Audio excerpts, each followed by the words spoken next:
Hey, my name is Zachary, and I'm a student at Clemson University, and this is about my new student dialogue that I had to attend. Well, not actually attend. I actually had to do the new student dialogue on a video that was emailed to us because I was too late to sign up for one.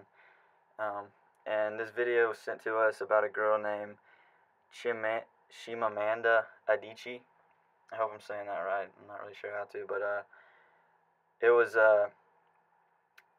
it was a speech given by her about what she called the danger of a single story. And what she means by this is she says growing up as kids, we're all um, introduced to books and literature and movies. Well, for us, it was movies. For our generation, it was movies.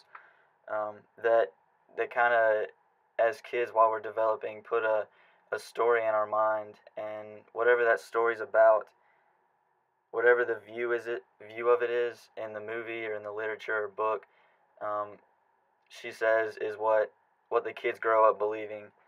So she explains how as a child she was reading books about foreign countries and foreign people, and she wasn't ever introduced to books written in her culture or by her culture, and says that she developed a single story about how books and literature and all that stuff should be based on all foreign things and people of her kind being Nigerians or African Americans. Um, she said that books couldn't be based off her culture because she had only been exposed to books of a foreign language or from a foreign place. And my assignment was to relate my experience here at Clemson with her story. And I'll start off by talking about some of the ways that it was similar. And my first reason or way that I could relate to her was how she moved. She actually moved from Nigeria to the United States so that she could attend school.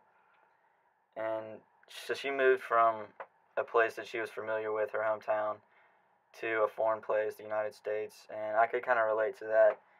Um, Moving from my hometown to coming to Clemson, it's not as big of a change as hers was, but it was definitely a change for me.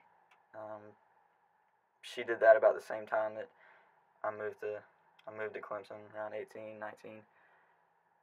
She talks about how she's influenced by novels and how she develops thoughts or stereotypes or things like that that she believes only that can be true because she read it in books. And I related that to um, the biology book that we were given here at Clemson for biology 103.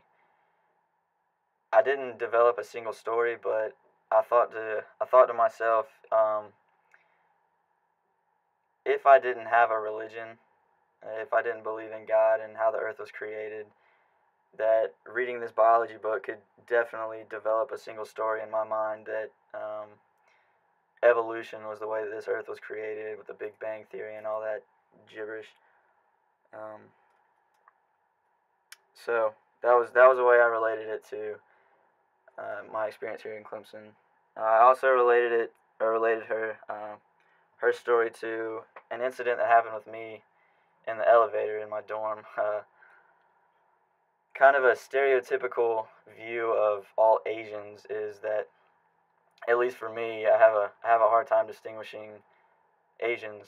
And there's um, so I was in the elevator one time and saw an Asian kid with tattoos on his arm, I guess in his language, and I automatically um, already had a single story developed in my mind that usually when you see an Asian, he's Chinese. So I jumped to the conclusion that he was Chinese and asked him if he could talk in Chinese for me, and he looked at me like I was stupid and said he was Japanese. So uh, yeah, I related that way too. And now some things that were different. I felt like um, being kind of the majority at Clemson and in my hometown being the majority, I don't feel like I get stereotyped a lot. I could be behind my back, I'm not sure, but anyway, I feel like in that way, we're different, being that she's usually the one that's being stereotyped, and I'm usually the one stereotyping, especially towards African Americans and things like that, even though they're not true usually.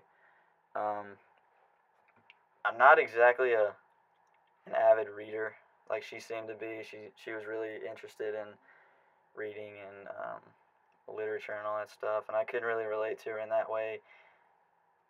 So I couldn't relate to her point of how a single story can develop from reading, because I don't really read as much as she did. Another question I was asked to comment on was if I believed dialogue was a useful tool in a college experience, and uh, and why dialogue was important for Clemson Connect.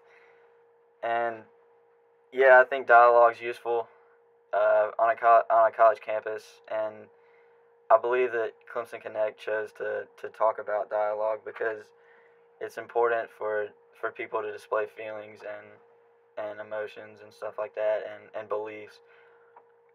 And it's also important because it can help people develop relationships with each other. Not that kind of relationship, but just like they can relate to each other or relate to different beliefs or ideas. And dialogue's supposed to be something that people feel comfortable talking about, or um, without fear that somebody's going to argue with them, or a debate's going to be started, or they're going to be looked at as um, weird for thinking something. And in that way, I think it's important on a college campus just because of all the diversity that's here. It's important for us to understand other people and develop a relationship with them. Um, I'm not gonna say I enjoyed this assignment, but I definitely learned something from it. I guess that's what it's all about. So that's about it.